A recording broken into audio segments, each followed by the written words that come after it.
The University of Sioux Falls students play in intramural basketball championships. Students enjoy a round of monster golf. And smartphones are becoming more popular. All this and more coming up next on College Week. Fine Arts Center on the campus of the University of Sioux Falls, this is College Week. With Alex Bainey, Hannah Olson, Crosstalk with Ethan Graham, and Sports with John Vanentop. Good morning, I'm Hannah Olson. And I'm Alex Bainey. Thanks for joining us. So Hannah, we got a great show for us today. We got Kim Bartling who's going to be sitting down with Ethan Graham today. Exactly. And talking about her last show here. Last few weeks left at USF. Yeah, that's true. We only have a few more weeks of school left and crazy. About ready to be done. So yeah. Last Monday, April 30th, the University of Sioux Falls hosted a talent show. Students from across campus joined in the fun to perform skits, musical acts, and even a ventriloquist act. Although the acts were fairly typical for a variety show, the ending act consisted of Doyle Burnside proposing to Abby Deinert in the form of a song. And the concert chorale sang Seasons of Love to Karen Sumner, Dean of Students, who is leaving us at the end of the school year. The talent show was one of many events that took place during Growing Pains Week. The week's activities finished last night with a spring formal at Falls Overlook Cafe. So Hannah, were you able to participate in any of the events this week? I haven't participated in anything yet. No? But I saw a little bit of the talent show. Okay. There was some, amazing talent, not to sound. The acts were pretty funny, and the ending with Karen Sumner, that was pretty special. That was really special. This week, the USF Theater Department will present its final performance of the year with Alex Bainey's senior show, Some Girls. The show is about a man named Guy, played by Alex himself, who is soon to be married, but first wants to check in on a few old girlfriends and try to right some wrongs. Along with Bainey, the show also showcasts Ann Wentworth, Brittany Kirkenbaugh, Debbie Jones, and Lindsay Elson, who play the four girls he will visit. The show will be tonight at 7:30 p.m. and tomorrow afternoon at 1 p.m. in the Jones Theater in the Jeske Fine Arts Center. Admission is free, but seating is limited, so be sure to get there early. So Hannah, are you going to be able to make it out to the show? I hope so. It's Saturday night? It'll be okay. It's tonight, and then it's also tomorrow at 1 o'clock, so it should be good. I'm pretty excited about it. It went good last night, so I'm hoping that the last two go pretty good too. Awesome. Sounds good. Intramural sports wrapped up this past week with championship basketball games on Tuesday. For more on the story, here's College Week, Jaden Miller. It's intense. There's a lot of people playing really good. It's really close. I don't know who's going to win. The USF intramural basketball season reached its climax this past Tuesday when the top two teams competed for the championship in what was a competitive and close game. The Magic, which consisted of track athletes, pulled away in triple overtime to win 66-63 over Make It Rain. Keegan Warwick kept an eye on the matchup and says that the competition was tight from the very beginning. Well, both teams are very athletic. We've got track guys who are really fast on the breakaways, but then we also have this other team, Make It Rain, who has a little bit more size, and so they're getting some good rebounds. So, both physical. 5-point game right now, about 7 minutes to go in the first half, so really good. While many students of all athletic ability participate throughout the entire intramural season, playing in the championship game is what everyone strives for and looks forward to watching. Sophomore Brandon Madsen was a spectator and says that this particular game was especially exciting to watch. The game's been a lot of fun. Very, very upbeat, fast tempo. Rebound comes and then falls down the court as quick as you can blink. So it's just been a lot of fun to sit and watch this game. Junior Aaron Booth coached the winning team and had a positive outlook after the first half, although he says that the other team had a size advantage. We wanted to win, and we still want to win, and we're going to make that happen in this second half, or the best we can. And we're going to shoot a lot better. We're going to play we'll play a lot harder defense. They're a big team, a lot of size on them, so that was an issue, but we're going to try to play the best we can. With a final score of 66-63, that ends the intramural activities for the school year. For USF College Week, I'm Jaden Miller. With the beautiful spring weather that has arrived, monster golfers are once again out on the USF campus. For more on the story, here's College Week's Beth Salisbury. Whether an avid monster golf player or not, at some point or another, students at USF have likely heard or seen something about the sport. Alex Heiner, coordinator of student activities at USF, says monster golf is a lot like regular golf, but still quite different. Monster golf here on campus is a spectacular sport. It's just like golf, only it's bigger. It's plus sized, which is kind of fun. And so we've got just larger clubs and larger golf balls, and we basically have an 18-hole course on campus, and we have different tee-off boxes and different holes to hit. And instead of regular golf where you're trying to get your golf ball into a hole, you're just trying to put the ball and hit an object. Sophomore Brendan Madsen just started playing monster golf this year. Madsen says that he enjoys playing the sport a lot. I was just hanging out in student development office this year in Alex Heiner's room, and I was like, I gotta check out these clubs. I mean, they look awesome. I mean, I loved the regular golf, so I was like, I gotta love monster golfing.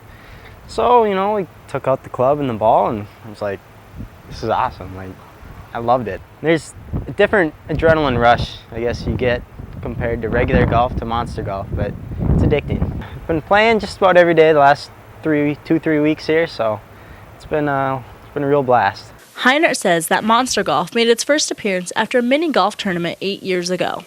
But in 2004, we had at that time we had the Burgess Mini Golf Open every spring, and so we have on all 3 floors of Burgess, you basically had a mini golf course set up in bathrooms and hallways and people's rooms and stuff. And one of my friends got second place, and his prize was a monster golf club set, which is pretty great. So that afternoon, we took the clubs and we went outside to where Sullivan is now. It used to just be the practice football field. We just played like long drive contests, and we realized, boy, this is awesome. We have to find more of these. Like any sport, there's a competition, but Madsen says the nature of the competition is based on having fun. The level of competition is not, I mean, it's competitive, but yet it's not competitive at the same time. If you've never golfed, I mean, it's fun. We love to have you come out and we'll shoot around with you and just have fun with it. We're not about competition, really. It's more about just getting out and having fun. The Monster Golf Tournament will take place May 12th through the 15th. For College Week, I'm Beth Salisbury. Coming up next, Sioux Falls celebrates Cinco de Mayo. Don't go away.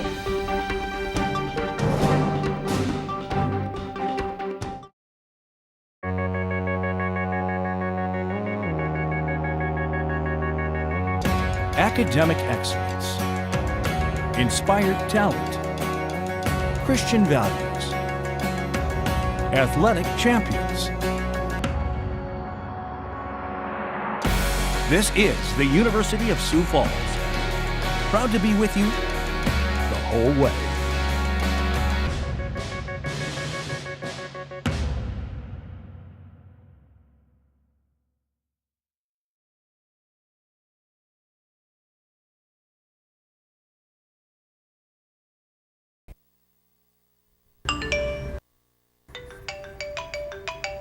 Please note that the majority of this story was filmed with the iPhone 4S. You can't throw a stone without hitting someone. Fill in the rest, and that's what my mom always used to tell me. Today, that same cliche can be said about people who use smartphones. They're gaining popularity with consumers and advertisers, and according to a study in 2010 that was conducted by Google called The Mobile Movement Understanding Smartphone Users, it revealed that the majority of smartphone consumers use their phones to help with things like shopping, seeking local information, and searching websites and checking emails. The big question for us as a sales associate is not necessarily why would you want a smartphone as much as how could you use a smartphone. And the consumers who use smartphones have found a wide array of applications that fit their specific needs. Turn-by-turn directions, satellite radio, mobile banking, email, just to name a couple of them, as well as being able to use your phone as a remote control. Yet everyday consumers are also everyday employees, somewhere. And so how does mobile applications, specifically media content, as it relates to employers? Dalton Walker of the Argus Leader, he says he thinks the smartphone is a journalistic thing of beauty. When it first came out, it was a reporter's dream. It has a great camera, a great video camera, and the apps it has on it, most of them are free, help us as a journalist. And so for Dalton and his trusty iPhone, the high-performance camera with its multi-use capability, it becomes his main weapon of choice when it comes to reporting. I have my iPhone.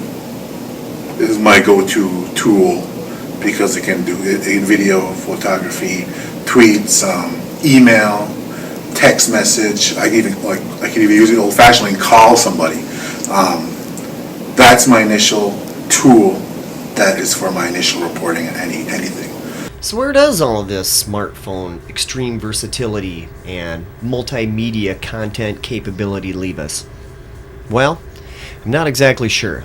But another thing my mom used to always say, use your head, not your back. Customers definitely are trying to minimize baggage while maximize opportunity. For the University of Sioux Falls College Week, I'm Eric Carlson. The University of Sioux Falls, a place that fits your entire academic, social, and visual needs. Take a tour of our sculpture walk outside, or stop by the library for a quiet place to read and view local artists. Or a favorite to many, Java City, the place to catch up with friends and do some studying. All this and more at the University of Sioux Falls. It's where it's at.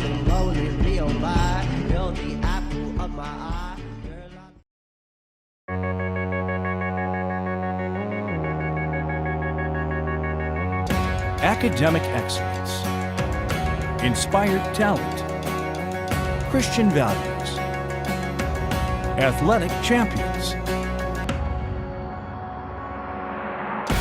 This is the University of Sioux Falls, proud to be with you the whole way.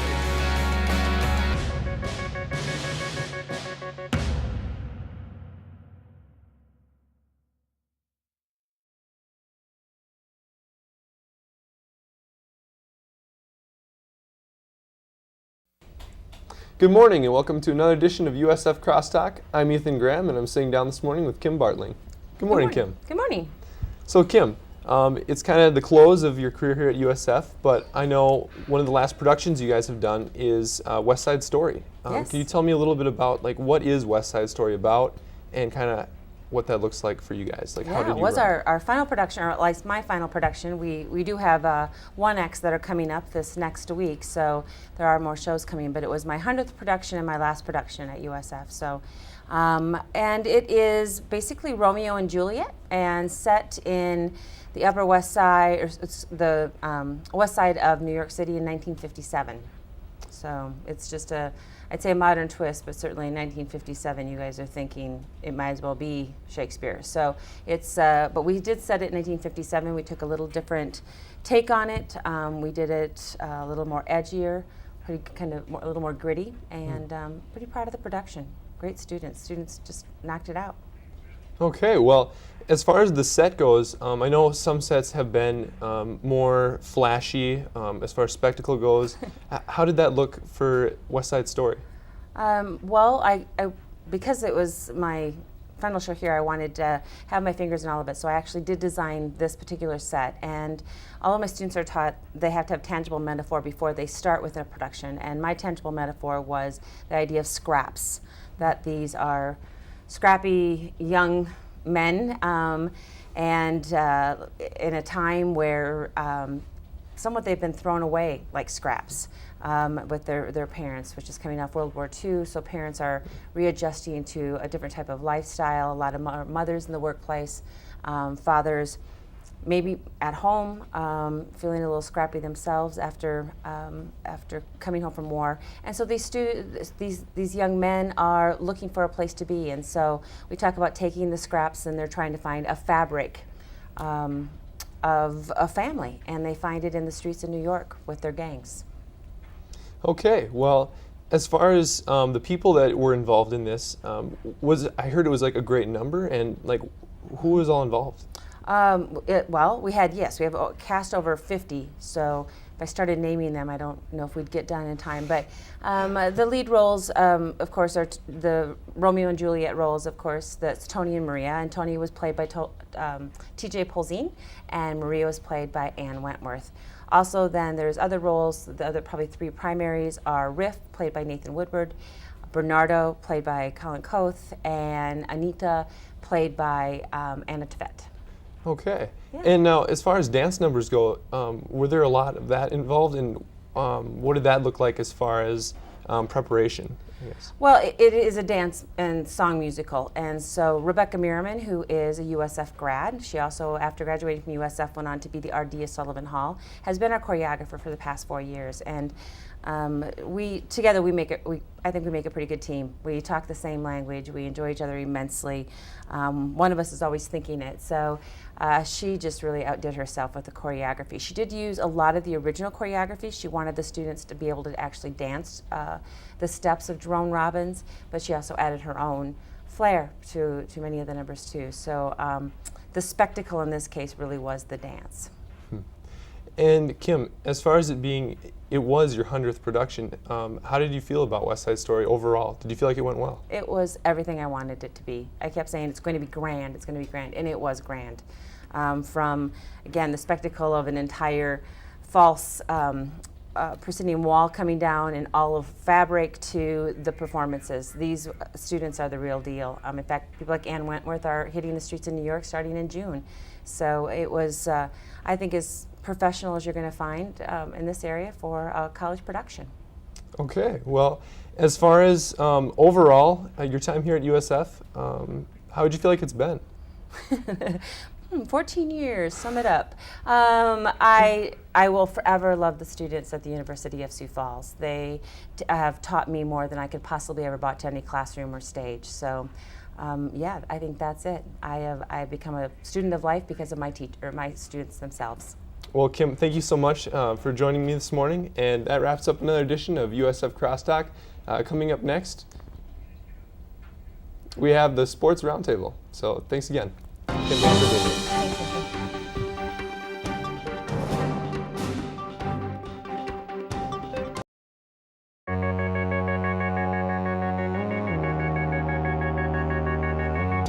Academic excellence, inspired talent, Christian values, athletic champions. This is the University of Sioux Falls. Proud to be with you the whole way.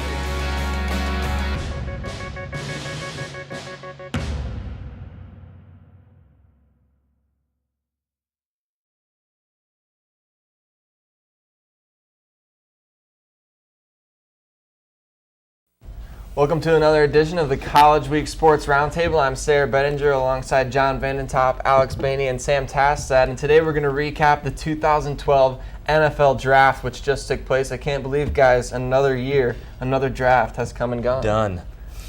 It's done. And the Minnesota Vikings, as we know, Alex, picking near the top of the draft, which, you know, fans don't like, but at the same time, it gives you hope for the future. What do you think about the Vikings' #1 pick, Matt Khalil? I was pretty happy with it. I thought maybe we would go with Morris Claiborne out of LSU, but we went with Matt Khalil because I think we needed something to really protect the quarterback, our young quarterback. We need to protect him, so Matt Khalil was the right choice to go with it. Then we actually went up again out of the second round and went back up into the first round and got that Harrison Smith safety out of Notre Dame. So I was pretty excited about it. So yeah, Harrison Smith is a guy that I really thought was, you know, underrated, and Mike Mayock had been calling him a first-round pick from the get-go. So what do you guys think? Former linebacker Harrison Smith, can he be the missing piece to that Vikings secondary? Yeah, I think so. Vikings fan. I think so. I don't know, John. What do you take on it? You know, I don't know that much about Harrison Smith. I didn't see a lot of his tape, but I think the best thing the Vikings had in the draft is that first move they made when they moved back one spot and added 2 or 3 extra picks. Mm-hmm. And all they did is they moved back one spot and still got the guy they wanted. Yeah. So then they can move up again and get this Harrison Smith. He should be a key player going forward, so great move in my opinion. And obviously, Sam, the Vikings jumped one spot behind the Green Bay Packers, who just selected USC defensive ends, hybrid linebacker Nick Perry, who's going to come rush the quarterback. What do you think about Nick Perry moving forward for the Packers, playing on the opposite side of Clay Matthews? I think it'd be great. Last year they were 32nd in defense, and they just need that explosive guy off the edge to complement Clay Matthews to help get pressure on that quarterback. And Nick Perry can certainly do that. I mean, a really big, athletic kid, 6'3", 270 pounds. Mm-hmm. What does that say for you as a Vikings fan, trying to protect Chris Christian Ponder drafting Matt Khalil when you've got all these really great pass rushers coming in the NFC North? Yeah, I'd say the NFC North has they have a really good defensive for each team in there. You know, the Lions have Ndamukong Suh in there, and then Green Bay's got Clay Matthews, and now this Nick Perry. It'll be scary, and I know that this year was just a building year, and I don't think that we were ready to go into the playoffs and do a lot of winning or anything like that, but we're just building right now, and it's exciting to see. I think after the year that we had last year, we really needed something to step up to our division. I think it's one of the best divisions in NFL right now. So, yeah, it definitely is. And Sam, the Packers weren't done there for their front seven. They added Jarrell Worthy too. Just let's talk about the front seven for the Packers. Adding Nick Perry and Jarrell Worthy, how does that change the outlook of that defense? I think it changes immensely because they lost Cullen Jenkins from the previous year, and he was a big-time pass rusher. So now they have Clay Matthews, Jarrell Worthy, Nick Perry, guys like that can step up and get pressure on that quarterback.